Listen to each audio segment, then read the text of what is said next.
श्री सद्गुरु महाराज की जय। श्री सद्गुरु महाराज की जय। दुख दर्द भव के सब मिटे सतगुरु चरण नित से।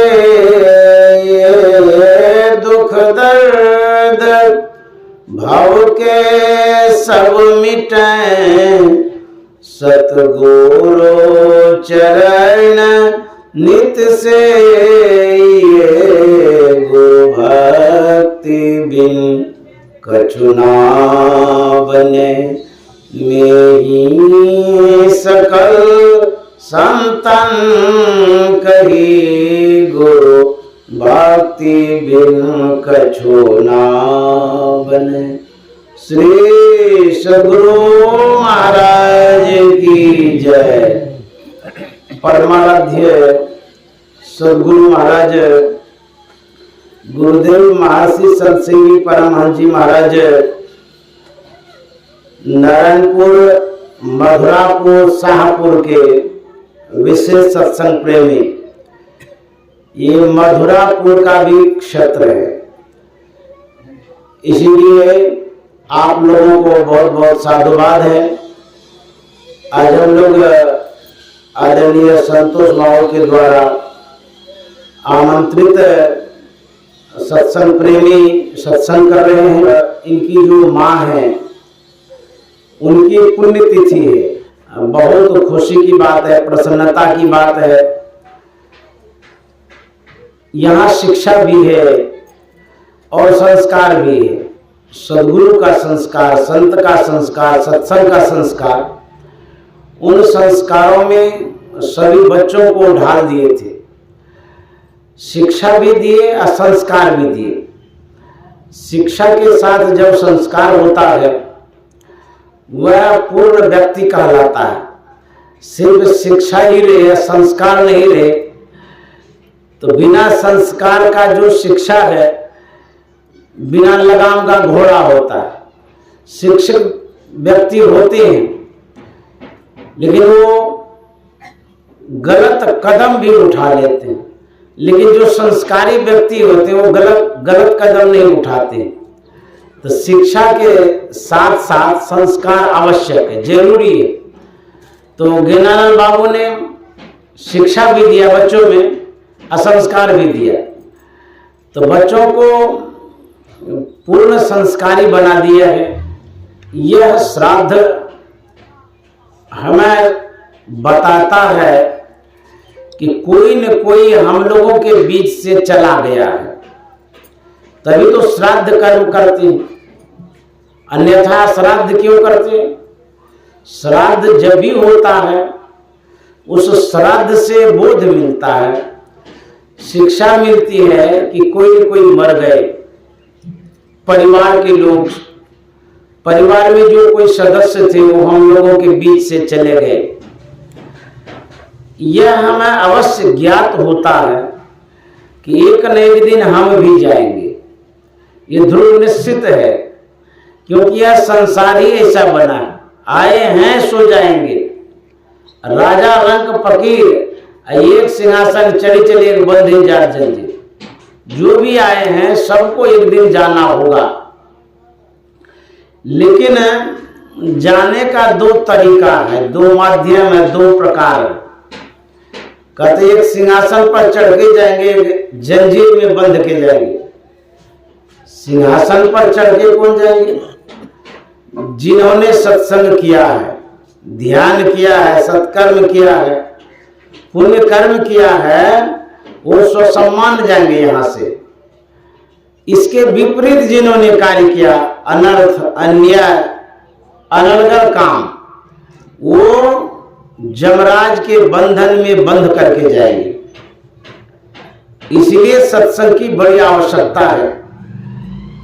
कबीर साहब ने बड़ा अच्छा कहा है, करो सत्संग भरम गर टूटे, करो सत्संग भरम गर टूटे, भरम गर टूटे, भरम टूटे, भरम घर टूटे, भरम घर टूटे, करो सतसंग भरम घर टूटे, करो सतसंग भरम घर टूटे।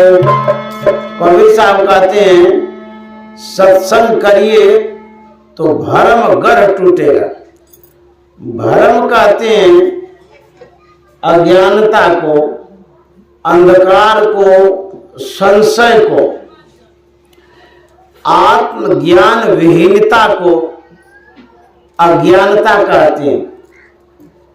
यदि सत्संग करेंगे तो ज्ञान होगा, बोध होगा, समझदारी होगी। सद्गुरु संशय का शमन करते हैं, समाप्त करते हैं। मनिहारी में परमाराध्य सद्गुरु महाराज थे। एक संभ्रांत परिवार के सज्जन संसार से चले गए। उनके सुपुत्रों ने परमाराध्य सद्गुरु महाराज से निवेदन किया, आग्रह किया कि हमारे पिताजी का श्राद्ध है, उसमें आप पधार करके दिवंगत आत्मा की शांति के लिए आप सत्संग कर दीजिए। तो गुरु महाराज ने कहा आपके समाज में, परिवार में जो रीति रिवाज है श्राद्ध कर्म करने की, पहले उसको पूरा कर लीजिए, उसके बाद सत्संग कर लीजिए, तब मैं आ जाऊंगा। अर्थात जो श्राद्ध में कर्म कांड करते हैं पंडित, पुरोहित, पुजारियों को बुला करके, तो गुरु महाराज ने कहा पहले वो कर लीजिए तब सत्संग कर देंगे। तो वह जो लड़का था श्राद्ध कर्म कर लिया पिताजी का, पुनः गुरु महाराज के पास आए, निवेदन करते हुए कहा कि आपने जैसा कहा था वैसा श्राद्ध कर्म पूरा कर दिया, अब आप चलिए सत्संग कर दीजिएगा। तो गुरु महाराज गए। तो प्रवचन करने लगे।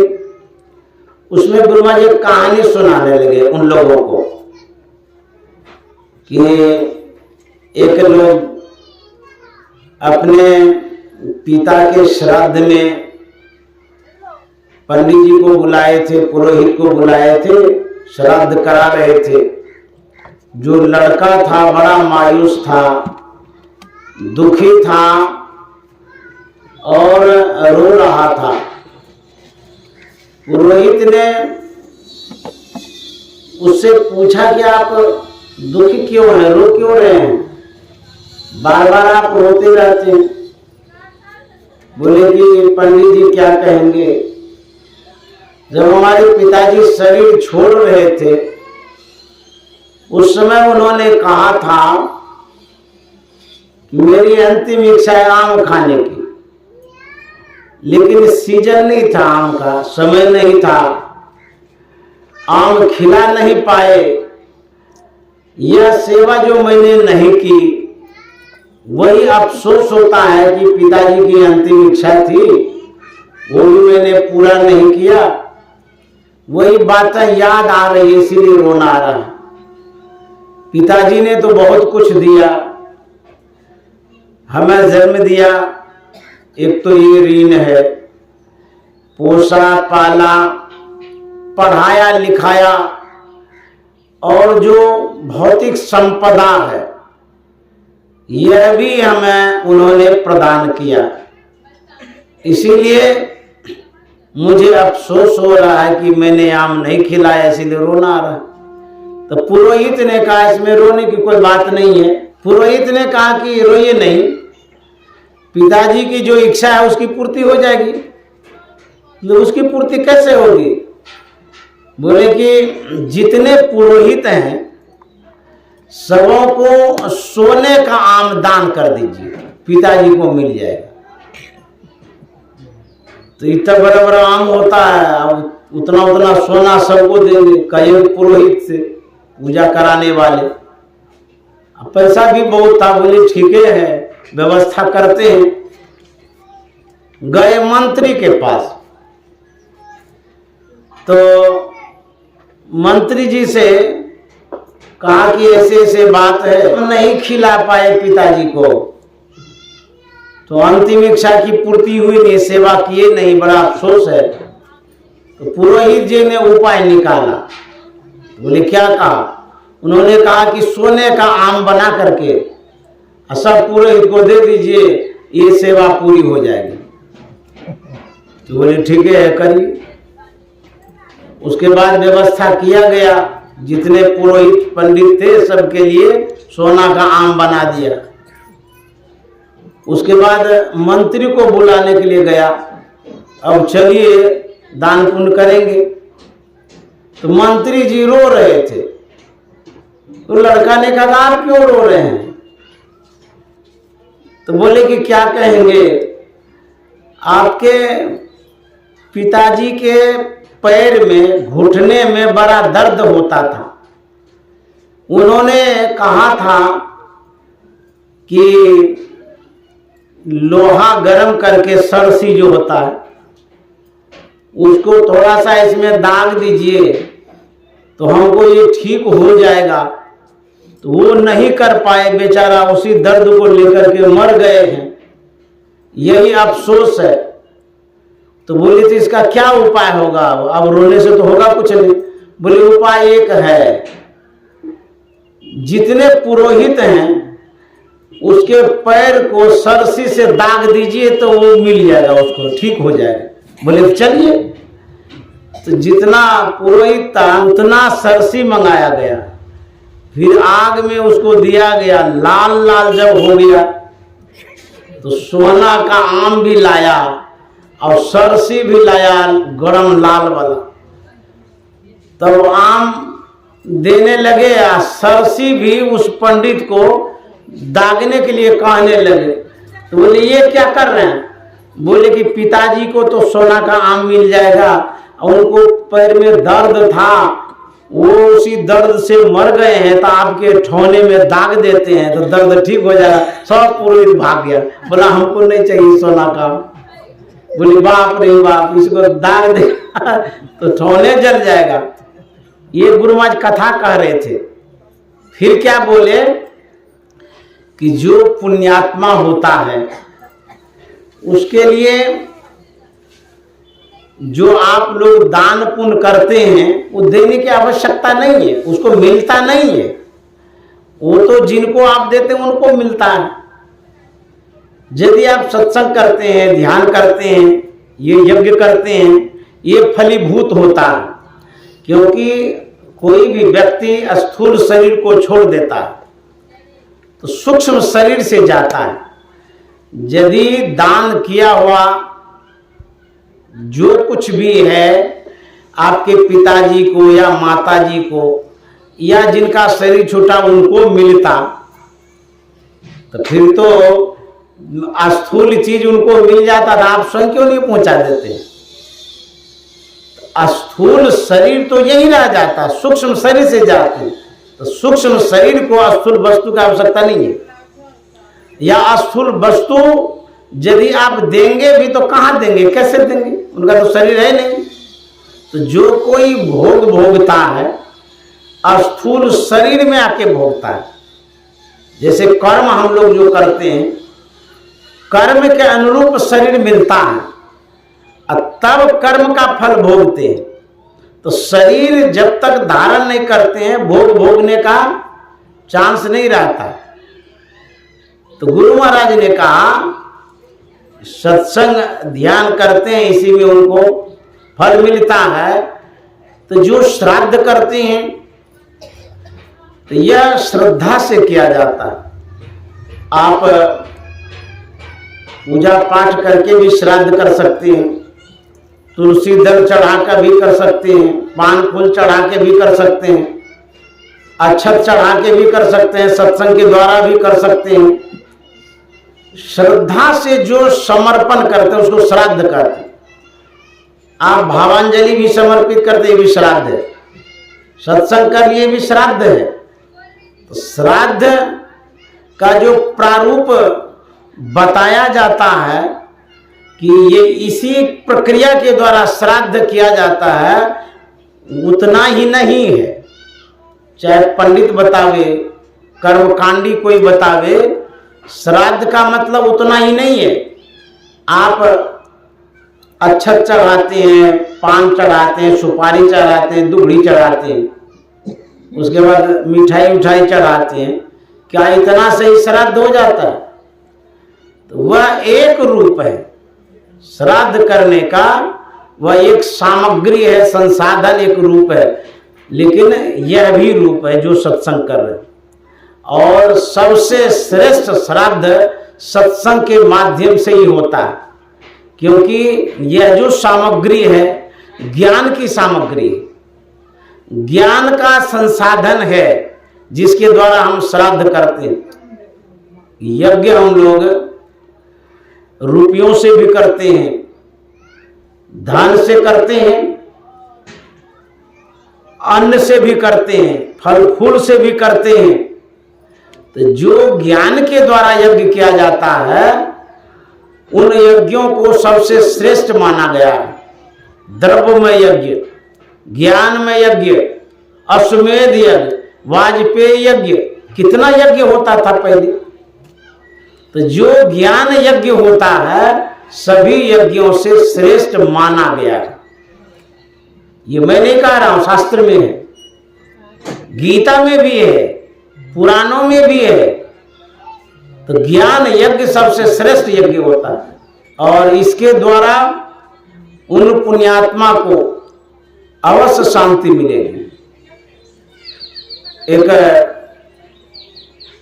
राजा जनक के समय की कहानी है कि सत्संग यज्ञ से जीवात्मा का उद्धार होता है। राजा जनक के दरबार में अष्टावक्र मुनि आए थे।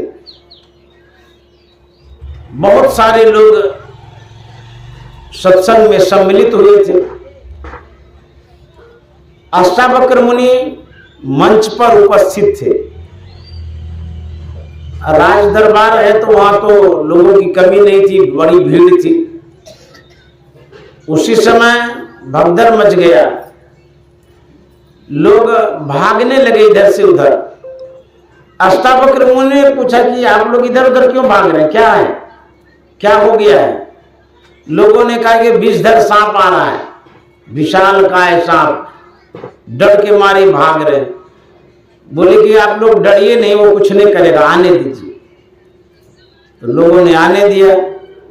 वह सांप मंच के करीब में आया और गोल गोल घूम करके बैठ गया वहां पर। प्रवचन प्रारंभ हुआ, सभी श्रोता सुन रहे थे, सांप भी सुन रहा था। होते होते प्रवचन पूरा हुआ। जैसे सब श्रोता जाने लगे तो सांप भी जाने लगा, सांप अपना चला गया। उपस्थित श्रोताओं ने अष्टावक्र मुनि से पूछा था कि मुनि जी, ये जो सांप था इसे आपने आने दिया, मंच तक आया और आम लोगों के तरह ये भी सत्संग सुन रहा था। ये घटना जो घटी हम लोगों को समझ में नहीं आई, क्या बात हुई?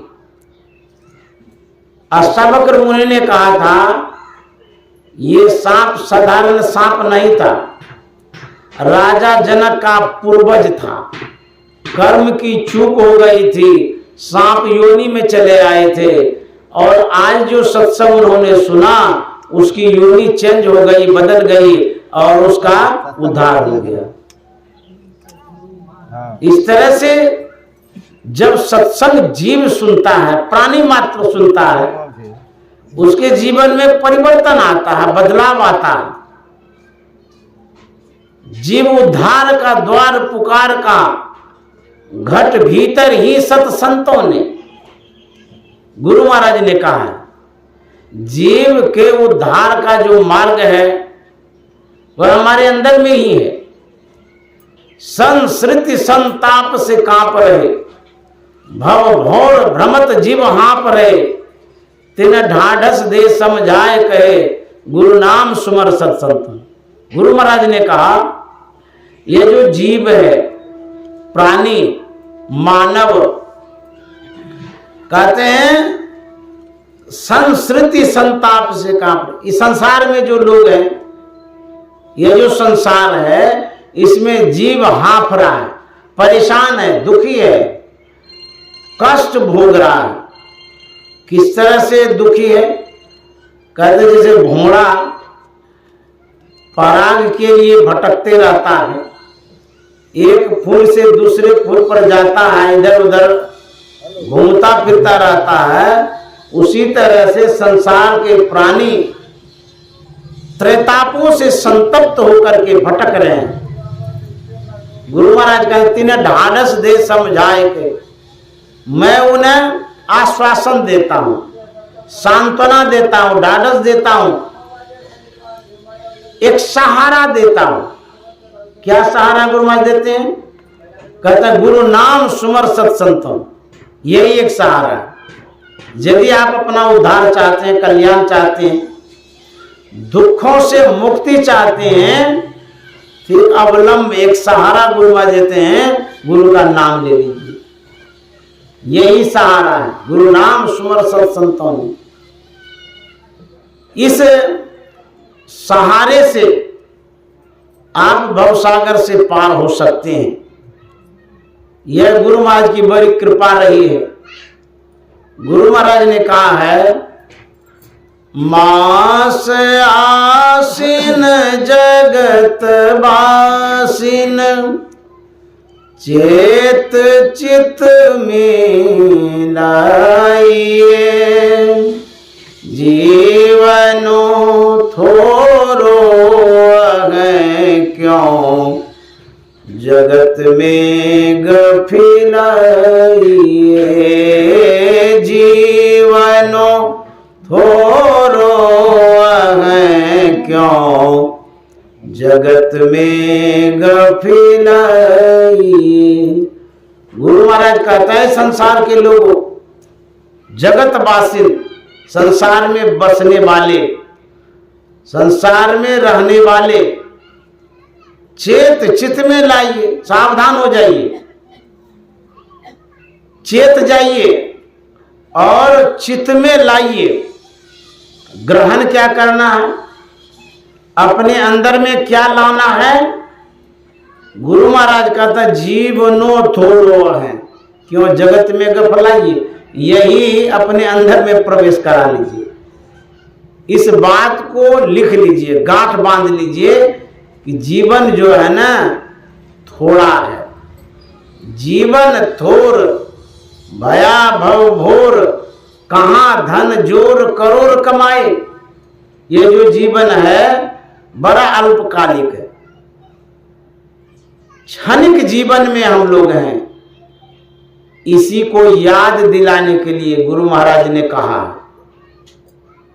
कि लोगों को याद रहे कि यह जीवन बहुत कम है, तो क्या करेंगे? सुकृत कर ले, नाम सुमर ले, को जाने कल की, जगत में खबर नहीं पड़ती। शुभ कर्मों को कर लीजिए। यदि शुभ कर्म करने में देर करेंगे तो फिर तो पछतावा लगा रहेगा कि अच्छा काम किए नहीं, अब क्या होगा। इसीलिए गुरु महाराज याद दिलाते हैं कि शुभ से शीघ्र, शुभ काम को शीघ्र कर लीजिए, जल्दी कर लीजिए।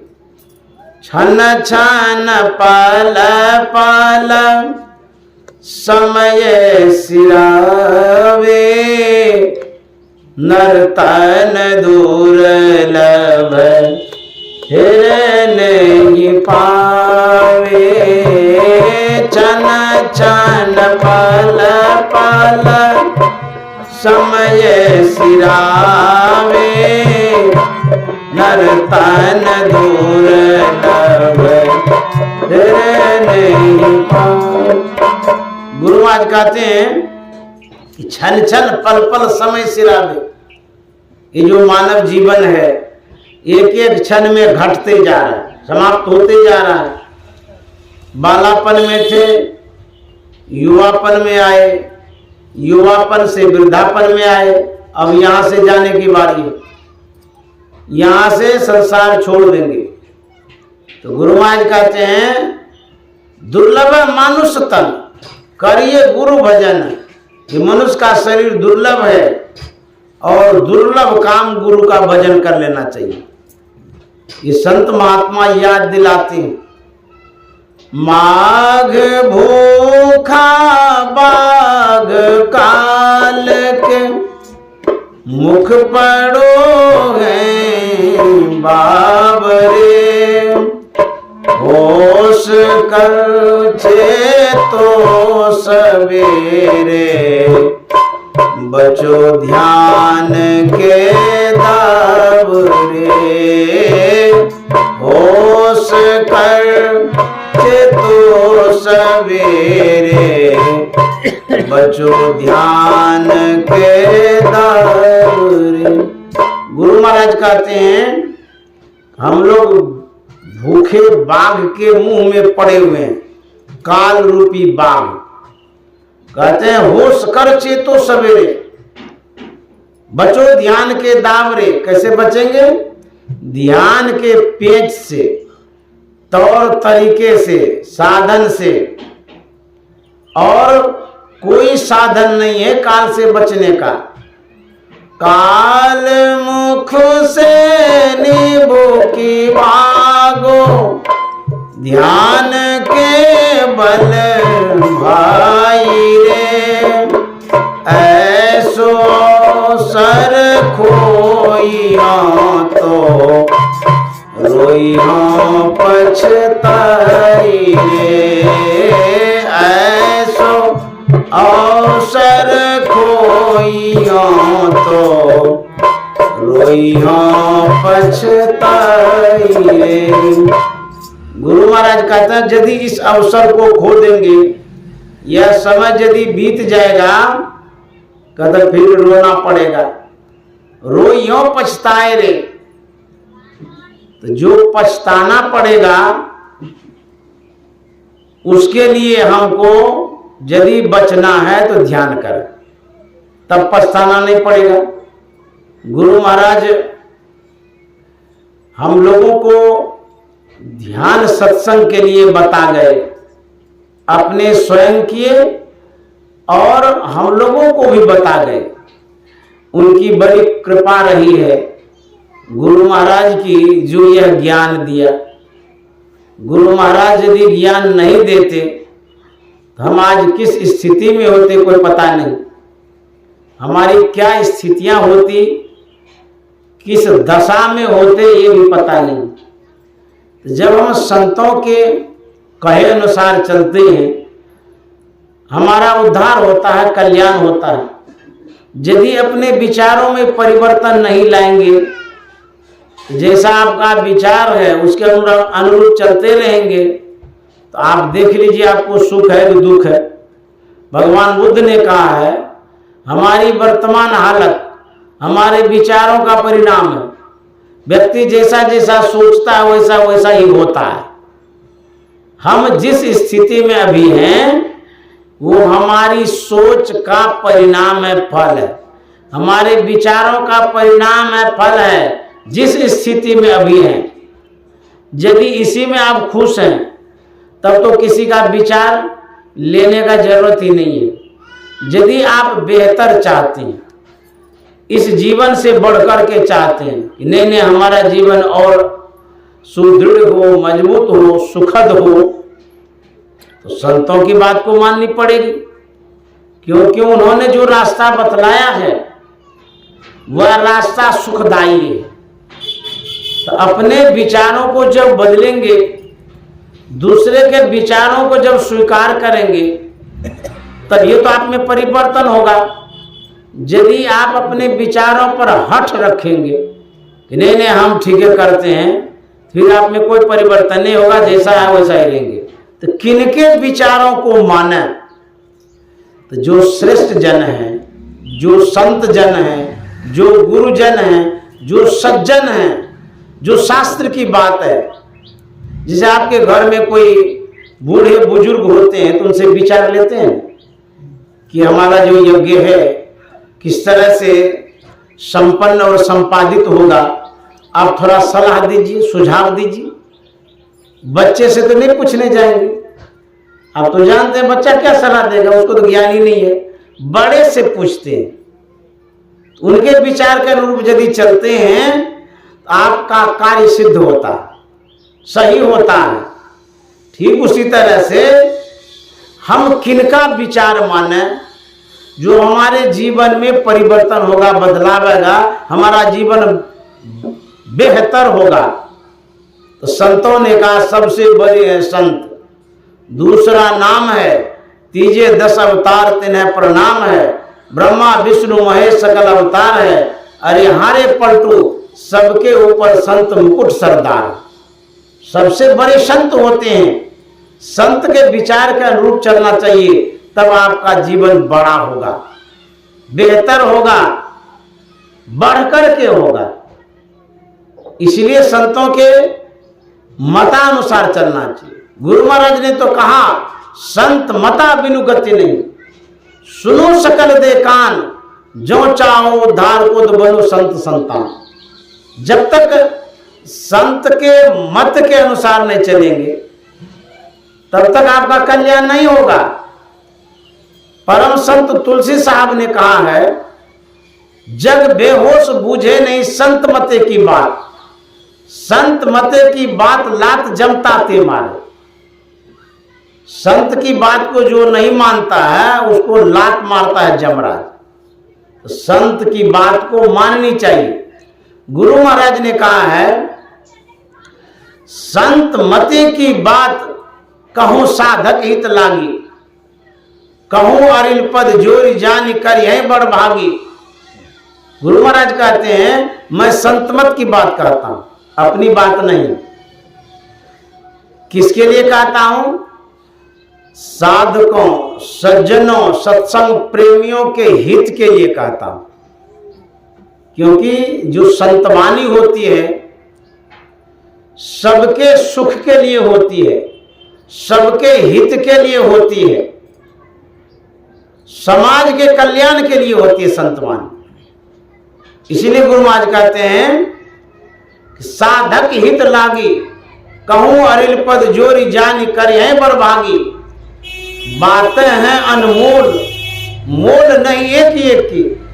जो संत मत की बात है वो अनमोल बात है, उसकी कीमत आप नहीं दे सकते हैं। तो क्या अनमोल बात है, क्या कहना चाहते हैं गुरु महाराज? तो गुरु महाराज यही कहना चाहते हैं, सतजन सेवन करत नित्य सत्संगति करना। सतजन सेवन, सज्जनों की सेवा करनी चाहिए, सत्संग करनी चाहिए, साधु महात्माओं की सेवा करनी चाहिए। यही अनमोल बात है गुरु महाराज की, सतजन सेवन करत। और गुरु महाराज कहते हैं नित्य सत्संगति करना, रोज सत्संग करने के लिए कहे। वचन अमेदे ध्यान श्रवण करी चित्त में धरना। जो संतवाणी है, जो गुरुवाणी है, जो सत्संग में बातें कही जाती है वो अमृत है। वचन अमीय कहते हैं उस अमृत में अपना कान देना चाहिए, ध्यान देना चाहिए, अमृत वचन को ध्यान से सुनना चाहिए। गुरु महाराज कहते हैं वचन अमीदे ध्यान श्रवण करी चित्त में धरना, मनन करत नहीं बोध होए तो पुण्य समझीजे।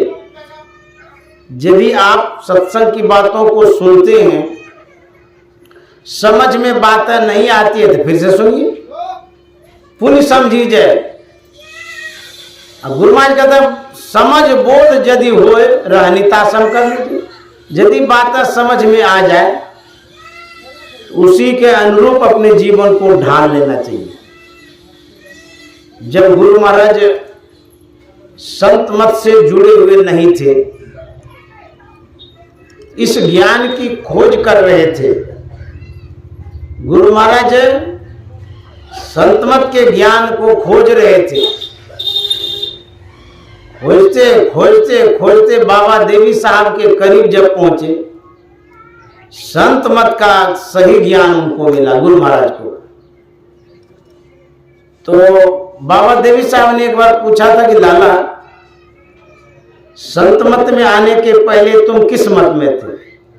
तो गुरु महाराज ने कहा था कि मैं दरिया पंथ में था।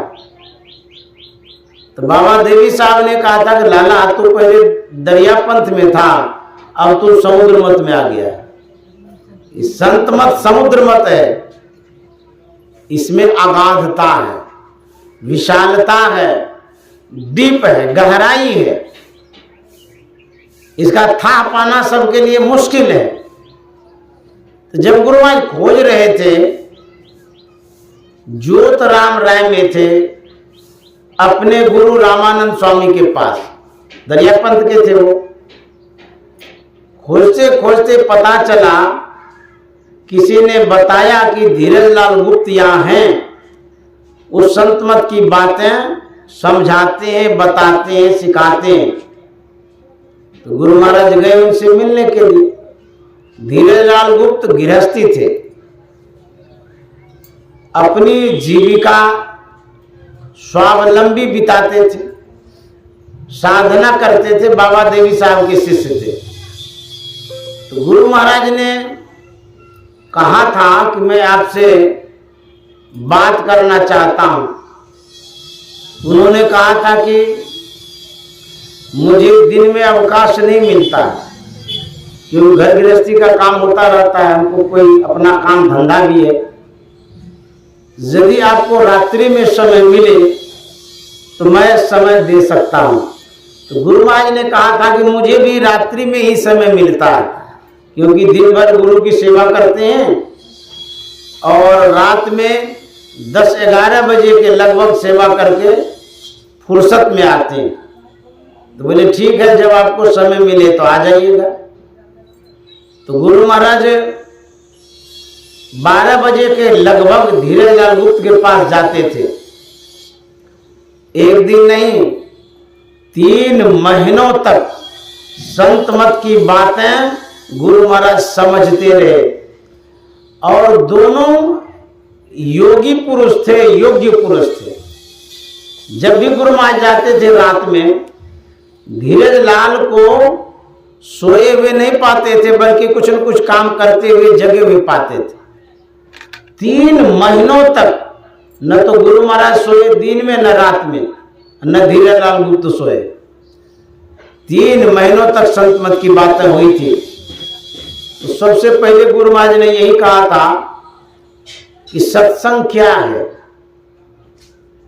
यही धीरज लाल गुप्त से पूछा गया था। उन्होंने कहा था ईश्वर भक्ति का प्रचार प्रसार। संत मत क्या है? ईश्वर भक्ति का प्रचार प्रसार। और उन्होंने कहा था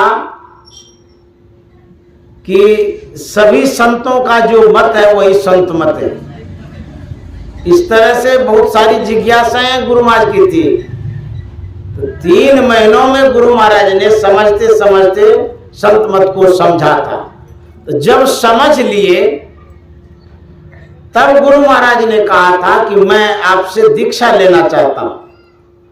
तो जो बातें समझ में आ जाए उसको जीवन में उतारना चाहिए। तो गुरु महाराज जब समझ गए तो उन्होंने कहा कि मैं अब दीक्षा लेना चाहता हूं और इसको जीवन में उतारना चाहता हूं। तब धीरज लाल गुप्त ने कहा था कि मैं तो दीक्षा नहीं दे सकूंगा, मैं तो गृहस्थी हूं, आप विरक्त हैं, साधु महात्मा हैं, इसलिए दीक्षा तो नहीं दे सकूंगा लेकिन व्यवस्था कर दूंगा। तो गुरु महाराज ने इस पर कहा था कि जो आप कह रहे हैं कि मैं दीक्षा नहीं दे सकता हूं, आप गृहस्थी हैं, मैं विरक्ति हूं, आपका जो ज्ञान है, जो आपने समझाया मुझे, यह ज्ञान यदि मुझे एक कुत्ता से मिलेगा तो मैं उसे भी गुरु बना लूंगा। आपका ज्ञान ही इतना श्रेष्ठ है, ऊंचा है। जो गृहस्थ जीवन में रहते हैं वो भी श्रेष्ठ हैं, क्योंकि संत मत का ज्ञान किसी वेश विशेष पर डिपेंड नहीं करता।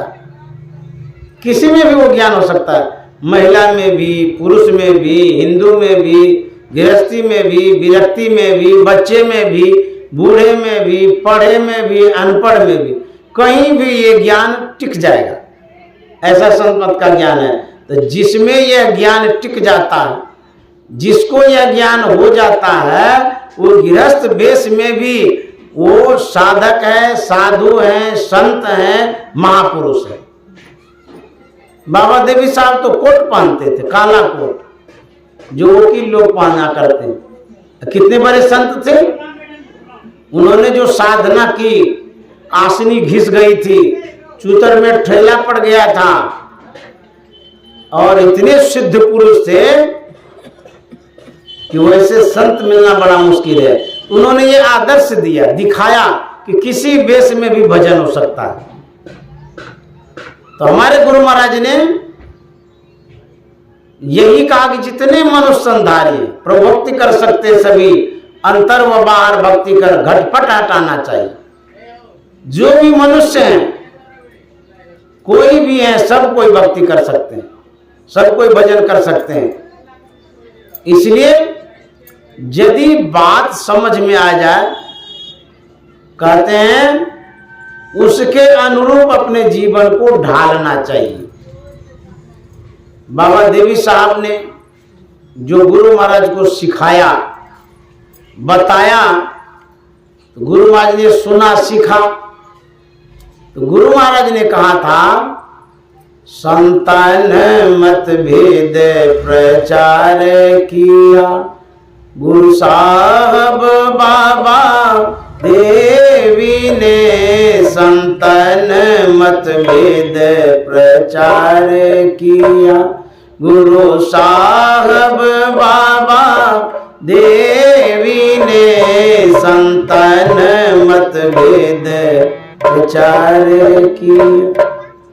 कोई भी व्यक्ति कुछ काम करता है, सफलता मिलती है, श्रेय अपने ऊपर लेता है। कोई भी काम करता है, बच्चा भी करता है, हमने किया, हमने किया, श्रेय अपने पर लेता है। गुरु महाराज ने जो काम किया वह श्रेय बाबा देवी साहब को दे रहे हैं। जबकि गुरु महाराज ने जो काम किया है, इतना प्रचार प्रसार का काम किया, तो बाबा देवी साहब के समय इतना प्रचार प्रसार नहीं हुआ था। लेकिन फिर भी कहते हैं मैंने कुछ नहीं किया, गुरु साहब बाबा देवी ने, बाबा देवी साहब ने किया। जब गुरु महाराज ने धीरेलाल गुप्त से कहा था कि मैं दीक्षा लेना चाहता हूं, तो धीरेलाल गुप्त ने पत्र लिखा था रामदास जी को। बाबा देवी साहब के शिष्य थे और दोनों उसी क्षेत्र में रहते थे, ज्योतिराम राय के आसपास में। तो बड़े अच्छे प्रचारक थे रामदास जी। तो बाबा देवी साहब के संग में जाते रहते थे प्रचार प्रसार करने के लिए। तो जब पत्र लिखा कैसे मेहीलाल दास हैं, ये दीक्षा लेना चाहते हैं, बाबा देवी साहब से आप निवेदन कर दीजिएगा, इनके विषय में बता दीजिएगा। जब धीरेलाल गुप्त का पत्र गया तो रामदास जी ने पढ़ा तो उधर से पत्रोत्तर आया। उसमें लिखा हुआ था कि उसे दीक्षा नहीं देना है संत मत का, उनको अपने गुरु पर बड़ा गुरु है, अभिमान है। तो हुआ क्या था,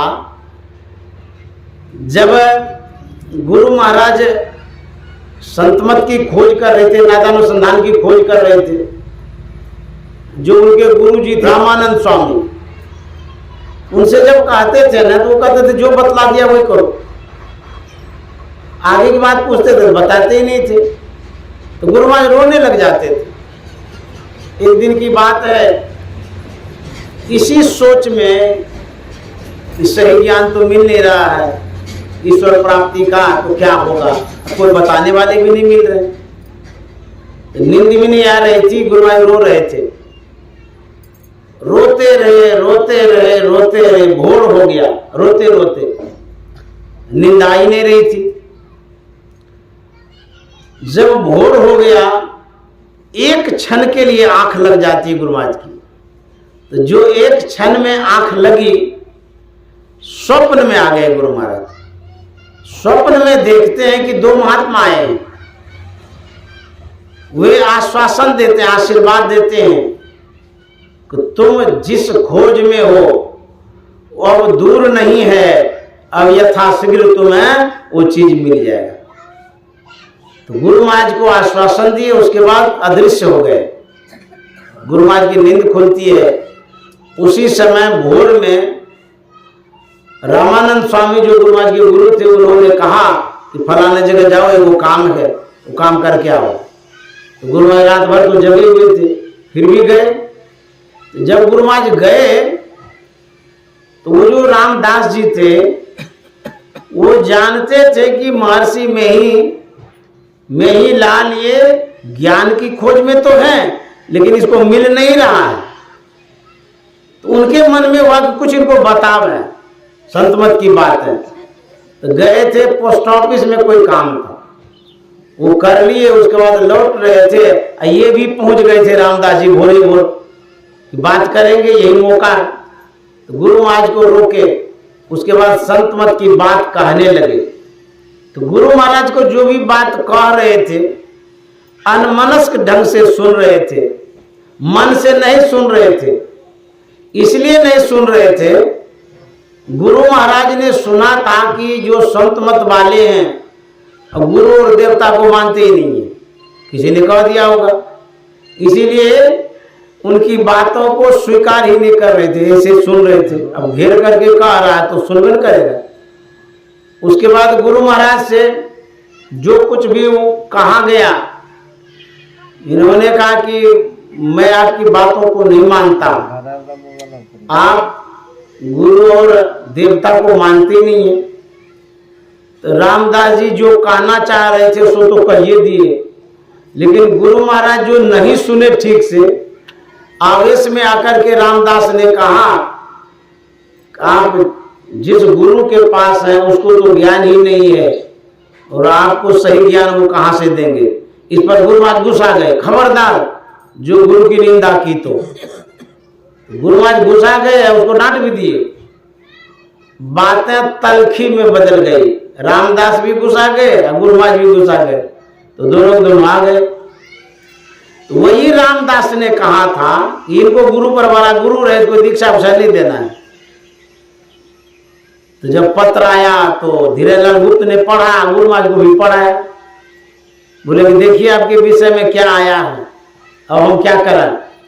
तो गुरु महाराज ने कहा अब क्या होगा। तो बोले कि ऐसा करिए, विनम्रता युक्त पत्र लिख दीजिए। आपका काम कोई भी अटकाव हो, चाहे ऑफिस का काम हो, सरकारी काम हो, प्राइवेट हो या घर का हो, A to Z कोई भी काम अटका हो, यदि आप विनम्रता से पेश आते हैं तो वह काम हो जाएगा। आपके अंदर में विनम्रता होनी चाहिए। प्रार्थना करेंगे, विनम्रता से पेश आएंगे तो लोग पिघल जाता है, सब वैर भूल करके काम कर देता है। उदारता रखिएगा, जो काम होने वाला वो भी नहीं होगा, बिगड़ जाएगा। तो गुरु महाराज को जो कहा विनम्रता युक्त पत्र लिखिए, और गुरु महाराज को जरूरी था, तो गुरु महाराज ने विनम्रता युक्त पत्र लिखा, यहाँ से फिर भेज दिया। उस समय वो पंजाब में थे बाबा देवी साहब के साथ। तो जब पत्र गया विनम्रता वाला, तब रामदास जी का मन घूम गया। तो बाबा देवी साहब से कहा था कैसे में ही लाल दास है, वो दीक्षा लेना चाहते हैं। तो फिर वहां से खबर आया कि उसको भेज दीजिए वहां राजेंद्र बाबू के यहाँ, जो मायागंज में रहते थे, वहीं जाकर के दृष्टियों की क्रिया लिए थे। तो मैं एक बात बताना चाह रहा था इस बीच में कि जो गुरु महाराज के विषय में रामदास ने पूरा हिस्ट्री बता दिया कैसे ऐसे हैं, उन्होंने संत मत को समझा है। और देवी साहब ने कहा था, अरे रामदास तुमने किस में ही लाल के विषय में बतलाया, न जाने रह रह करके वो प्रत्यक्ष भांति हमारे नजरों में घूमने लगता है। देखिए, न कभी भेंट हुई, न कभी बातचीत हुई, ये कौन सा संबंध है, किस जन्म का संबंध है कि बाबा देवी साहब कहते हैं कि नजरों में रह रह करके घूमने लगते हैं। ये तो शिष्य थे, दीक्षा नहीं लिए थे, लेकिन फिर भी कैसा संबंध गुरु और शिष्य का होता है, जो कि गुरु महाराज नजरों में घूम रहे थे। ऐसे थे हमारे गुरु महाराज और बाबा देवी साहब।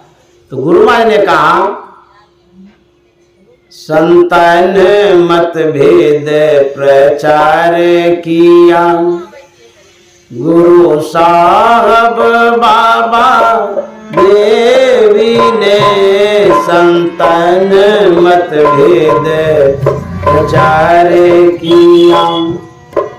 ऐसा क्यों कहते हैं गुरु महाराज की बाबा देवी साहब ने प्रचार प्रसार किया? वो इसलिए कहते हैं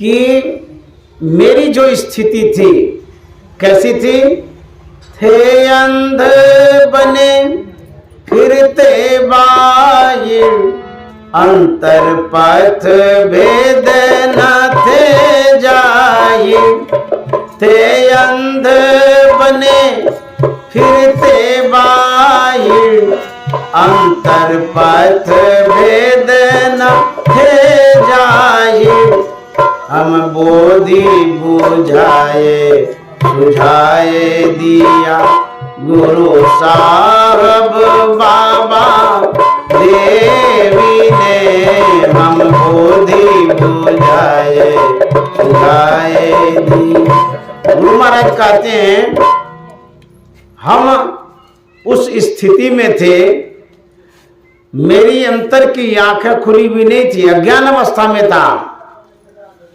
थे अंध बने फिरते भाई, मैं बाहर बाहर ढूंढ रहा था, मेरी ऐसी स्थिति थी। अंतर पथ भेद न थे जाए, जो भीतर का मार्ग जो रास्ता है उससे मैं अनभिज्ञ था, सुदूर था। बाबा देवी साहब ने कृपा करके अंतर भेद बताया, अंतर दृष्टि को उन्होंने उन्मेष किया, खोला, ये उनकी कृपा रही है। तो गुरु महाराज कहते हैं, थे अंध बने फिरते बाहिर, अंतर पथ भेद न थे जाहिर, हम बोधि बुझाए सुझाए दिया। बाबा देवी साहब ने क्या सब किया? हमको बोध दिया, यह ज्ञान दिया जो हम लोग अभी सुन रहे हैं। तो बाबा देवी साहब जो सत्संग करते थे, जैसे स्कूल कॉलेज में पढ़ाया जाता है बच्चों को, उसी तरह से बाबा साहब समझाते थे, बहुत बढ़िया से समझाते थे, बार बार समझाते थे। अब पूछते भी थे कि आप लोगों ने समझा कि नहीं समझा। तो संत मत का ज्ञान ऐसा है कि कहीं संशय न रहे। आप पंडित जी को बुलाते हैं, पूजा करवाते हैं, श्राद्ध करवाते हैं, विवाह में भी मंत्र वो पढ़ता है। जो कोई कराए होंगे पूजा श्राद्ध कुछ भी, पंडित जी को बुला करके, आज तक उन्होंने उस बात को समझाया है कि वो बोल क्या रहा है, पढ़ क्या रहा है? समझाया उसने? क्या पढ़ रहा है कोई पता नहीं चल रहा है। और आपने पूछा है कभी? एक बार वे नहीं पूछे कि जो मंत्र बता इसका अर्थ क्या होता है, आप जो बोल रहे हैं इसका मतलब क्या होता है, सही पढ़ रहा है कि नहीं पढ़ रहा है? कहीं उल्टे पुल्टे मंत्र पढ़ दिया, लाभ की जगह हानि हो जाएगा। सब उल्टे पढ़ता। पूछना तो चाहिए आपको। अच्छा, पूछने का अधिकार इसलिए है, वो पुरोहित है, आप जजमान है, एक संबंध है ना। तो जब संबंध आपका है, क्योंकि हम उनका सम्मान करते हैं, वो हमारे यहाँ आते हैं, दान दक्षिणा भी तो देते हैं। आप जो पूजा करते हैं, कम से कम पंडित जी से पूछिए कि पंडित जी इसका मीनिंग बता दीजिए, अर्थ बताइए जो आप श्लोक पढ़े हैं। लेकिन संत मत का जो ज्ञान है स्पष्ट साफ सुथरा है।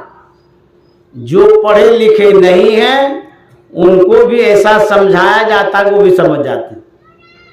इतना खुल्लम खुल्ला बतलाया जाता है। गुरु महाराज अपने प्रवचनों में एक बात बता रहे थे, मेरे चाचा जी के पास एक सुग्गा था, वह सुग्गा पालते थे। तो सुग्गा जो है उसको जो पढ़ा दीजिएगा वही पढ़ ले। एक दिन की बात है, उसके घर पर चोर आ गया रात में। तो जब चोर आया तो सबके सब तो सोए हुए थे, सुग्गा जगा हुआ था। तो सुग्गा क्या बोलता है, बाबा हो चोर, बाबा हो चोर, चिल्लाने लगा। यही बोलता था, बाबा हो चोर, सिखा दिया था उसको। तो जैसे बोला बाबा हो चोर तो लोग जग गए और चोर भाग गए। तो गुरु महाराज कहते हैं इस पर, एक पक्षी है, चिड़िया, जड़ जीव है, उसको आदमी की भाषा सिखा दीजिए तो सीख लेगा। तो जो संत मत के सत्संग प्रेमी अनपढ़ है उसको सिखाएगा तो नहीं सीखेगा, जरूर सीखेगा। तो सिखाने की आवश्यकता है। तो संत मत का जो ज्ञान है वह सबके समझ में आ जाती है, बातें सब कोई समझ जाती है। ये ऐसा सरल सुगम सहज ज्ञान है। तो जब बढ़िया से बताते हैं तो लोग समझ जाते हैं। तो यह जो ज्ञान है जो गुरु महाराज ने दिया, बड़ा अद्भुत ज्ञान है और अनमोल ज्ञान है। एक बार गुरु महाराज गए थे ऋषिकेश, वहां महर्षि महेश योगी के यहाँ गए थे। वो महर्षि महेश योगी कितने बड़े महात्मा थे, हवाई जहाज से विदेश में प्रचार करते थे, अपना हवाई जहाज था उनको। तो जब गुरु महाराज के प्रवचनों को उन्होंने सुना तो बड़े प्रभावित हो गए। तो महर्षि महेश योगी ने कहा था कि मैं आपको हवाई जहाज गिफ्ट करता हूं। अब बुझिए, हम लोगों को एक नई साइकिल यदि दे तो तुरंत ले लेंगे, और गुरु महाराज को हवाई जहाज दे रहे हैं, सही में दे रहे थे, उनके पास था भी। क्योंकि ज्ञान के सामने जो जड़ वस्तु होती है वो तुच्छ होती है, चाहे कुछ भी हो, ज्ञान श्रेष्ठ होता है। तो गुरु महाराज का जो ज्ञान था उनको लगा बहुत बड़ा ज्ञान इनके पास। हम प्रचार प्रसार विदेश में तो करते हैं लेकिन ऐसे ज्ञान का नहीं कर पाते, क्योंकि है ही नहीं उनके पास। उन्होंने कहा आपको हवाई जहाज गिफ्ट देता हूं। तो गुरु महाराज ने कहा हमको हवाई जहाज की क्या आवश्यकता है, हमारे पास हवाई जहाज है ही है। तो बोले कि आपके पास हवाई जहाज कहाँ है? बोले कि बैलगाड़ी जो है ना वही हवाई जहाज है हमारा, सदगुरु महाराज मैं उसी से चलता रहता हूँ, और ये हवाई जहाज लेकर के क्या करोगे? महर्षि महेश योगी ने कहा था कि आपका जो ज्ञान है यदि यह विदेश में प्रसारित होता तो बड़ा अच्छा होता। इसी ख्याल से मैं कह रहा था आपका ज्ञान विदेश में भी फैले। गुरु महाराज ने कहा था मैं पहले अपने देश के अंधेरे को दूर कर लूं, उसके बाद विदेश में जाकर के उजाला करूंगा। यदि पैसे के प्रलोभन में या प्रतिष्ठा के प्रभाव में गुरु महाराज आ जाते तो शायद हम तक यह ज्ञान नहीं आता। क्योंकि गुरु महाराज का जो ज्ञान है वैसा ज्ञान बड़े बड़े साधु महात्मा के पास नहीं है। और हम लोगों को दिया कैसे है? मुफ्त में दिया, गिफ्ट में दिया, फ्री में दे दिया। आजकल यदि यह ज्ञान खोजने जाइएगा, अमेरिका में कहिएगा कि बिंदु ध्यान ना ध्यान क्या होता है, बड़े बड़े पढ़े लिखे लोग भी नहीं जानते कि बिंदु ध्यान ना ध्यान क्या होता है। लेकिन बिहार में अधिकतर खुरपी पास, कुदाल पास, कचिया पास, हरबाहा, चरवाहा अनपढ़ लोग इस बात को जानते कि बिंदु क्या होता है, नाद क्या होता है, पढ़े लिखे को नहीं पता है। तो यह जो ज्ञान गुरु महाराज ने दिया है अद्भुत ज्ञान है, अंतर का ज्ञान है, यह महावैज्ञानिक ज्ञान है, शोधा हुआ ज्ञान है, साधारण ज्ञान नहीं है। गुरु महाराज ने जो अनुभव प्राप्त किया इस शरीर में प्रवेश करके, घुस करके जो गुरु महाराज ने ज्ञान प्राप्त किया वही हम लोगों को दिया। ये ऐसा अद्भुत ज्ञान है, तो मुफ्त में दिया है। गुरु महाराज कहते हैं यही ढोल पिटाए सुनाए दिया गुरु साहब बाबा देवी ने, डंके की चोट में ये ज्ञान दिया है कि कोई भी इस ज्ञान को हिला नहीं सकता। यह ज्ञान इतना साफ सुथरा ठोस है, इस ज्ञान को कोई छोटा नहीं बना सकता। ऐसा ये ज्ञान है, कोई काट नहीं सकता। शास्त्र सिद्ध ज्ञान है, संत सिद्ध ज्ञान है, अनुभव ज्ञान है, अनगढ़ मत है पूरों का, यहां न काम धतूरों का, कचरा और मटमैला रास्ता झूठे कायर पूरों का। ये कैसा ज्ञान है? अनगढ़ मत। अनगढ़ का मतलब है जो गढ़ा हुआ नहीं हो, नेचुरल, प्राकृतिक, जिसमें कोई मिलावट नहीं है, वैसा ज्ञान है संत मत का। किसी ने बनाया नहीं है, प्राकृतिक ये ज्ञान है। और किसका ज्ञान है? कहते पूरों का। जो संत पूर्ण है उसका ज्ञान है ये संत मत का ज्ञान। ऐसा ये ज्ञान है। एक बार अकबर ने बीरबल से कहा था, तुम कितने पढ़े लिखे हो? बीरबल ने जवाब दिया था कि जापना थोड़ा बहुत। तो अकबर ने कहा था, एक बात बोलो, थोड़ा पढ़ा है कि बहुत पढ़ा है? तो बोले कि थोड़ा बहुत पढ़े हैं इसीलिए थोड़ा बहुत कहते हैं। बोले कि एक बात क्यों नहीं बोलता है, थोड़ा पढ़ा है कि कम पढ़ा है कि बेसी पढ़ा है? तो बीरबल ने कहा, जहांपना जब मैं विद्वानों के बीच में जाता हूं वहां मैं थोड़ा हो जाता हूं, और जहां थोड़े के बीच में जाता हूं वहां मैं बड़ा हो जाता हूं, बहुत हो जाता हूं, इसीलिए थोड़ा बहुत का। तो अकबर ने कहा, बड़ा तेज है जी। अच्छा, एक बात का और जवाब दो। अकबर एक पेंसिल उठाता है, ब्लैक बोर्ड में एक लकीर खींचता है, बीरबल से कहता है इसको छूना नहीं, मिटना नहीं, छोटा करके दिखा दो। तो बीरबल पेंसिल उठाता है, उस लकीर के सामने एक लंबी लकीर खींच देता है। बोले, जहांपना आपके लकीर को मैंने मेटा नहीं, छुआ नहीं, लेकिन मेरी लकीर के सामने आपकी लकीर स्वतः छोटी हो गई। बोले, हाँ सही बात है। संत मत किसी मत को छोटा नहीं करता, खंडन नहीं करता है, अपमानित नहीं करता है, बल्कि अपनी बात रखता है। तो संत मत की बातें जहां रखी जाती है वहां सबकी बातें स्वतः छोटी हो जाती है। ये ऐसा मत है, इसीलिए यह मत पूर्ण मत है, सही मत है, शास्त्र सिद्ध मत है। इस मत को कोई छोटा नहीं कर सकता। इस मत के सामने किसी का मत बड़ा नहीं हो सकता है, क्योंकि ये सनातन मत है, शास्त्र का मत है। वेद, पुराण, रामायण, गीता आदि जितने धर्म ग्रंथ है उनका मत है। जितने संत हो गए हैं संसार में सबका मत है, उससे बड़ा और क्या मत हो सकता है? इसीलिए गुरु महाराज ने कहा, संत मता बिनु गति नहीं, सुनो सकल दे कान, जो चाहो उद्धार को तो बनो संत संतान। गुरु महाराज जब प्रचार प्रसार कर रहे थे उस समय उनको बड़ी कठिनाई आई थी, बड़ा दिक्कत हुआ था। जो हम लोग ओम ओम बोलते हैं इस पर प्रतिबंध था, रोक था, बोलने नहीं दिया जाता था। कुछ वर्ग विशेष के व्यक्ति होते थे वो मना ही करते थे। एक जगह गुरु महाराज सभी सत्संगियों को कह रहे थे, भजो ओम प्रभु नाम है, भजो ओम मेरी नाम है।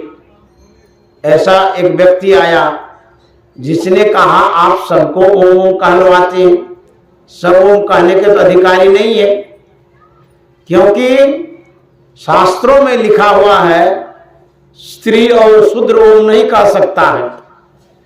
आप सबको कहलवाते हैं, ये तो ठीक नहीं करते हैं। गुरु महाराज ने कहा था, आप ठीक ही कहते हैं, सब कहने का अधिकारी नहीं है।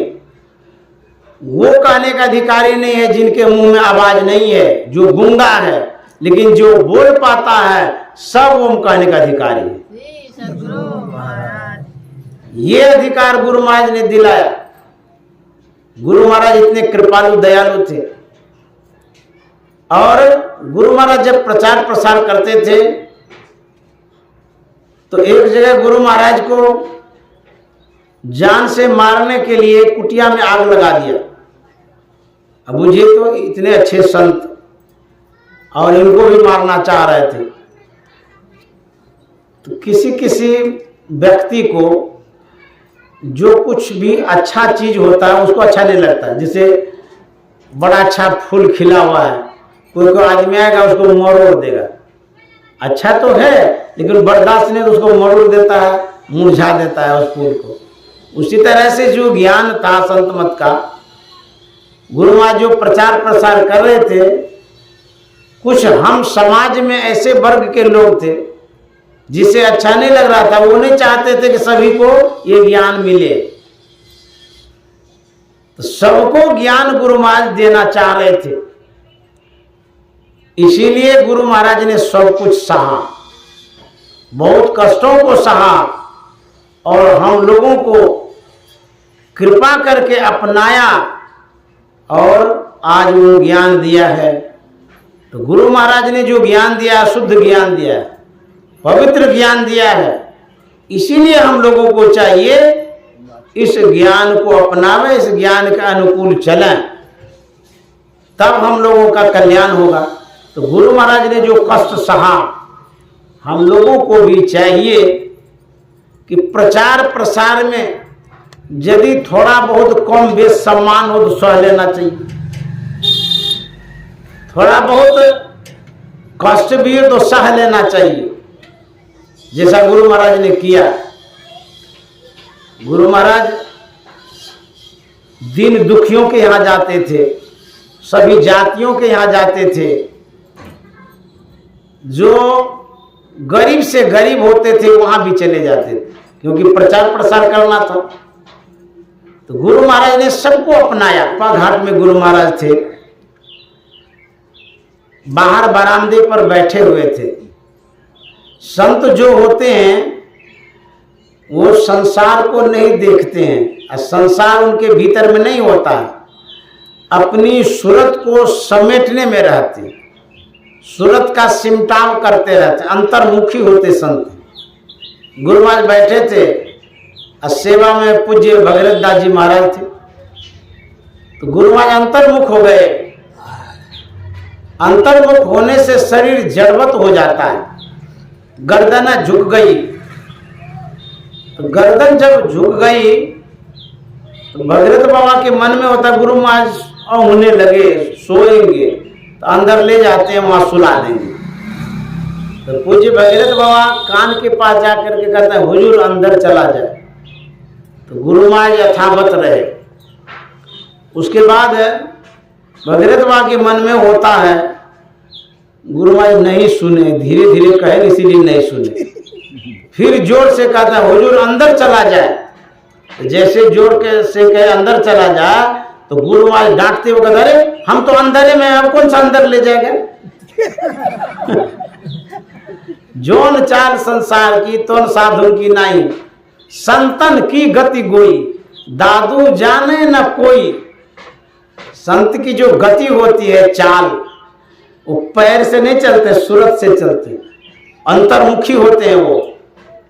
एक बार बंगाल क्षेत्र में गुरु महाराज गए थे, पूज्य भगीरथ बाबा साथ में थे। गुरु महाराज को जिस भगत के यहाँ ले गए थे,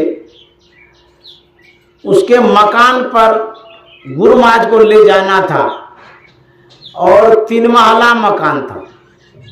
सीढ़ियां जो थी छोटी छोटी थी, सकड़ी जैसी थी। तो भगीरथ बाबा के मन में होता है, गुरु महाराज को ऊपर ले जाएंगे, कैसे ले जाएंगे, गोद में छोटी सीढ़ी है, सकड़ी है, कहीं भूल भड़म हो जाए तो गुरु महाराज को गोद में उठा करके ले जाते थे। तो भगीरथ बाबा क्या सोचते हैं, गुरु महाराज से ही प्रार्थना कर लेते हैं, उनकी कृपा हो जाएगी तो हम उठा के लेके चले जाएंगे, कोई गलती नहीं होगी। तो मन मन गुरु महाराज से प्रार्थना करता कि हे गुरुदेव, आप हल्के हो जाते तो उठाने में आसान होता, क्योंकि बहुत ऊंचाई पर ले जाना है।